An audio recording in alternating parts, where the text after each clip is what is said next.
Are you ready to create calendars in Loomly? In this video, I'll show you just how easy that is. Use my affiliate link below to get started with a free 15-day trial of Loomly. So now we can create calendars. You'll see right here that I already have a calendar for Christian Band Help. But as I mentioned, I do social media for several different people and organizations. One of them is my husband Mark, who is an author. So let me show you how easy it is to create a calendar by using him as an example. Start by clicking on this green plus sign. Now you can name your calendar. I'm calling this one Author Mark. The time zone you choose in your profile automatically fills in here, but you can choose a different zone if you want by clicking on the arrow and highlighting the zone from the drop-down menu. This feature allows you to have different time zones for different calendars. But most of us will want to keep using the same zone we live in. Just remember to choose the time zone where most of your audience is. There's a bunch of industries you can pick from, again by clicking on the arrow and highlighting your choice from the drop-down menu. But your choice doesn't affect how Loomly works for you. Loomly is just trying to get to know you better so they can create future updates that you'll like. Logos aren't required, but I use them because it helps me see quickly which calendar I'm working on. The recommended image size is a square 150 by 150 pixels. So create your image using whatever program you like and upload it by clicking on Choose File. A little hint to save time: you can probably use your Facebook square logo and just resize it a little. On a PC, the pop-up when you click on Choose File will look like this. When you have all these choices set the way you want them, click on this green Create Calendar button, and that brings you to this screen. Notice that it says the calendar has been successfully created at the top. Now you can either start working on this calendar, or you can go back and repeat the previous steps to create all your calendars. If you want to go back and create more calendars, click here on this arrow, and then click here on New Calendar from the drop-down menu. I'm going to go ahead and create all my calendars now by repeating the same steps we just did. All Loomly accounts, no matter what price plan you end up choosing, have an unlimited number of calendars, so create as many as you need. Where Loomly limits you is the total number of social media accounts you can connect to the calendars. The lowest price plan allows 10 social media accounts. It's about $15 a month unless you pay for the whole year. Then it goes down to about $12 per month. The increasingly higher price plans allow 15, 30, 50, and 140 accounts. So here you can see all my calendars. I can tell by looking at it that even with all these calendars, the lowest priced plan is going to be fine for me with even a little room to grow. I'll be linking 3 social media accounts to Christian Band Help: Facebook, Instagram, and Twitter.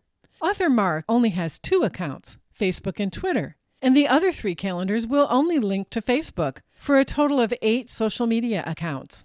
Next, we want to make sure that each of your calendars is working the way you want them to by checking through their settings. To do this, first click on the calendar you want to check from the drop-down menu on the left, which takes you to this screen where you can click this little gear icon on the upper right. This bar across the top allows you to choose different sections of your settings for each calendar. You'll see that Details auto-filled with the settings we did earlier for your account. Here's where you can change them for each calendar, but most of us won't need to. The Admin section autofills your info, but also allows you to add other people to your team under Invite Collaborators. If you work alone, you don't need to do anything. If you want other people to have access to this calendar, enter their email in here.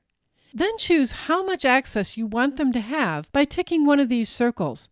If you're not sure if the person you're inviting is an editor, contributor, client, or viewer, hover over the I after each title to see what they're allowed to do. Generally, editors can do the most and viewers can do the least. Once you've decided, click on Send Invite, and Loomly will send them an email. You'll see that the new user then shows up under Manage Users.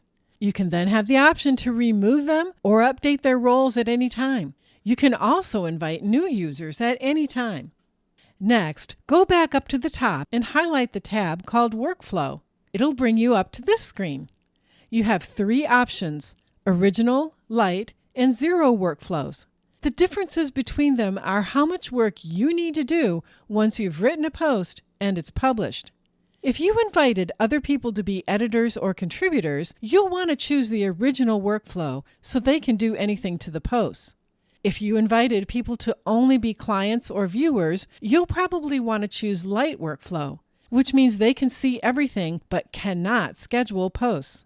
You might want to choose light workflow if you work by yourself, but you like to come back later and review your posts before you schedule them. Choose zero workflow only if you work by yourself and you like to schedule the posts you create as soon as they're created. But also notice this little note down here. These are not life and death decisions. Don't overthink this. You can come back at any time and make changes. Simply choose the workflow that seems to make sense for right now and try it for a bit. If you don't like it, come back here, make a change, and try that out. You won't lose your work or your calendars. Now we want to go back up to the top tabs again and highlight publishing. This is where you connect your social media accounts to your calendar. On this page, select Schedule with Loomly, which takes you to this page. Click on the green Connect button for the accounts you want to connect, and then follow the instructions. Depending on the social media account, either a pop-up will appear or you'll be redirected to another page. Either way, you'll be able to choose your account very easily. If you don't have social media on some of these platforms, don't worry about it. Just don't click on the Connect button for those. The last tab up at the top bar of your settings is Post Ideas. I would wait until you've used Loomly for a bit to set that up. Eventually it can help you with ideas to create posts. For now, go ahead and do all the other settings for each of your calendars. Wasn't that easy? And yet Loomly allows you to manage several calendars from your one account. I think you're starting to get the idea of why I love this tool. If you're looking to make a little extra cash on the side, or just do someone a favor, you can easily take on the task of doing their social media without paying for another account. But the very best stuff is coming up in the next video, scheduling posts with Loomly.